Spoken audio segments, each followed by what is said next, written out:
Hello, everyone. My name is Gerald Henry. And before I get started, I just want to share some information regarding my first video.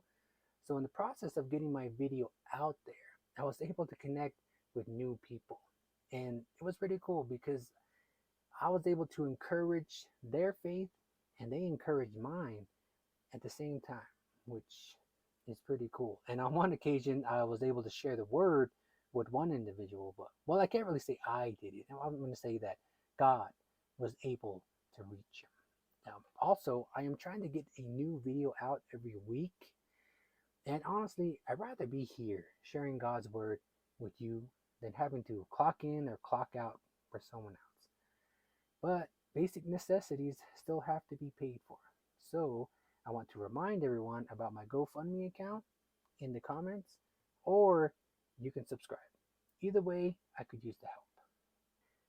So today we're going to be talking about small beginnings. And before I started making videos, I kept focusing on the big picture, right?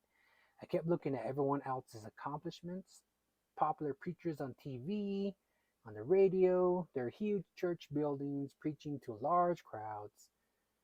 And to be honest, the thought of it kind of scared me. So I ended up giving up before I even tried. And that's what happened to the disciples.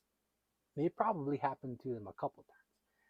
But one of those times happened in the story of Jesus feeding the 5,000. Now, for those who aren't too familiar with the story, I'm going to be reading from the book of Matthew just to get everyone caught up. And I'm going to be reading from my Bible app. So, going to the book of Matthew, chapter 14, verse 15. Okay. And it reads, "When it was evening, his disciples came to him, saying, 'This is a deserted place, and the hour is already late. Send the multitude away, that they may go into the villages and buy themselves food.'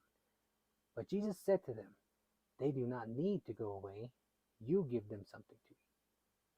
And they said to him, 'We have here only 5 loaves and 2 fish.' He said, 'Bring them here to me.' Then he commanded the multitudes to sit down on the grass, and he took the 5 loaves and the 2 fish, and looking up to heaven, he blessed and broke and gave the loaves to the disciples, and the disciples gave to the multitudes, so they all ate and were filled." Okay, so what do we know? All we know is that Jesus fed 5,000. Even when I look back at the story, all I really know is how Jesus fed 5,000 people. And there's nothing wrong with that. Hunger was a problem then, still a problem today. But the point is, all we know is that Jesus fed 5,000 people. And the reason why I went to the book of Matthew is because, by the looks of it, it seems like the story just repeats itself because it's written in Matthew, Mark, Luke, and John.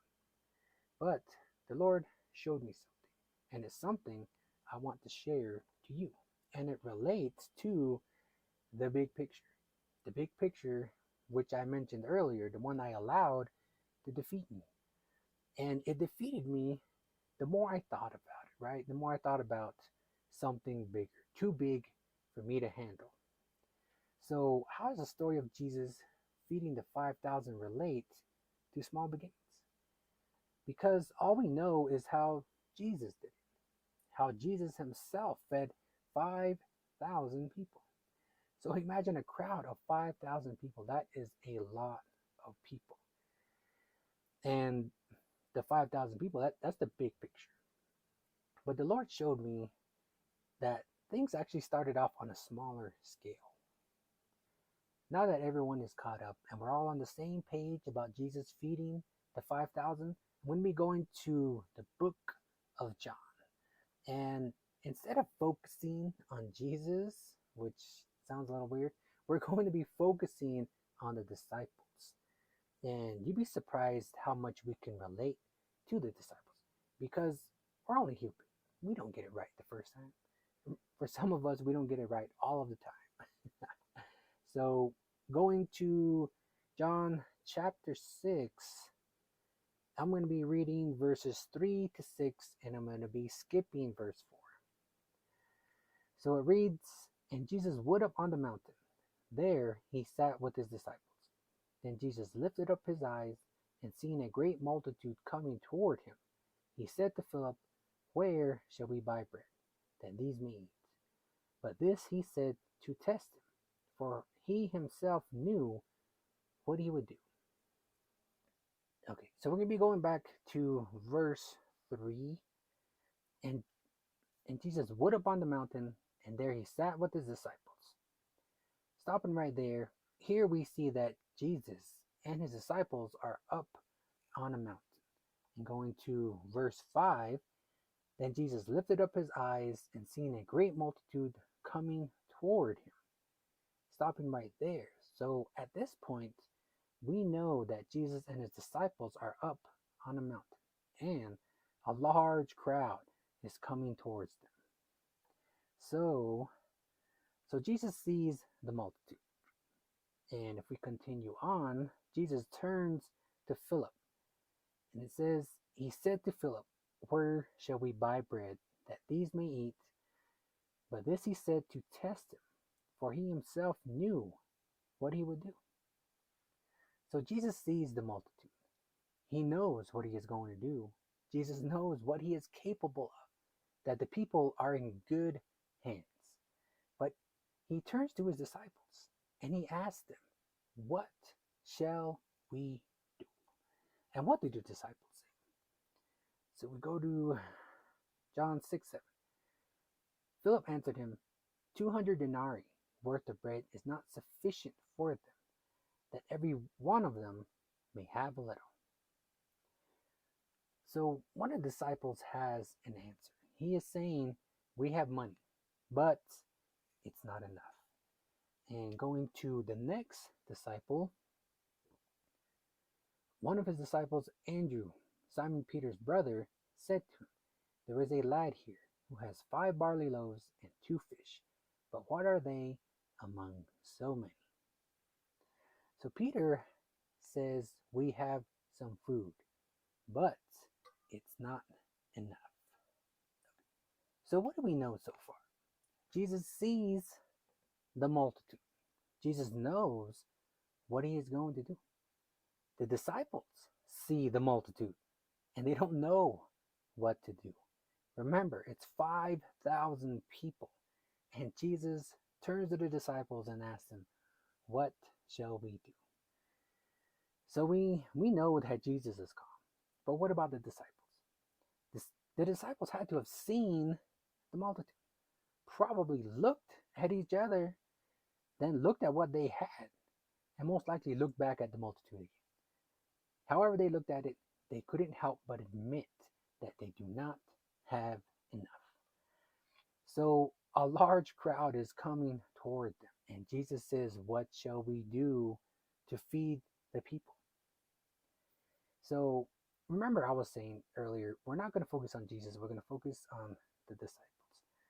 So the disciples, instead of looking at Jesus, they turn to themselves. They turn to each other, turn to what they have, and they only see the impossibility. They saw the small amount and they said, it's not enough. So it's safe to say the disciples were not focused on Jesus, but they were focused on the multitude. And they were distracted by the small amount that they had. They said, we have a small amount of food, we have a small amount of money, but it's not enough. They focused on everything else but Jesus because they didn't believe. And if we jump to John 6:36, it proves that. Jesus says, "I said to you that you have seen me, and yet do not believe." So the disciples did not believe. They saw Jesus because it says that they asked him a question, but they focused on the multitude. In a panic, they checked their pockets, their bags, They checked how much they had. Then they said, we don't have enough. Basically, we can't do it. So what happened? We go to John 6, verses 10 to 11. Then Jesus said, make the people sit down. So the men sat down and numbered about 5,000. And Jesus took the loaves. Stopping right there. So it says Jesus took the loaves, meaning he took what they had, took the small amount that they had. Jesus didn't say it wasn't enough. Jesus didn't say, go check again. And what happened next? And Jesus took the loaves, and when he had given thanks, he distributed them to the disciples, and the disciples to those sitting down, as much as they wanted. So Jesus didn't focus on what they had, right? The little bit that they had, or what they didn't have. Jesus pretty much said, you already have enough. And guess what? We do the same thing. We despise small beginnings. We focus on what we don't have. And in my case, before I started my first video, I was focused on the big picture, just like the disciples. I was focused on what I didn't have. And I allowed what I saw and the thoughts in my head to defeat me. I pretty much told God, besides not having the resources, I was saying I didn't have enough faith. I didn't believe that it could be done. Starting these videos, going on YouTube and GoFundMe, I didn't believe that it could be done. And when it comes to our struggles, whether you're struggling to believe, struggling in faith, walking with Jesus, or that first step towards God, remember, Jesus knows what to do. Jesus knows what you have and what you don't have. He knows who you are and who you aren't. That when the times get hard, and they will, when bad thoughts are coming against you, when the mountain is too hard to climb, if there's something in your life you just can't handle, remember to focus on Jesus.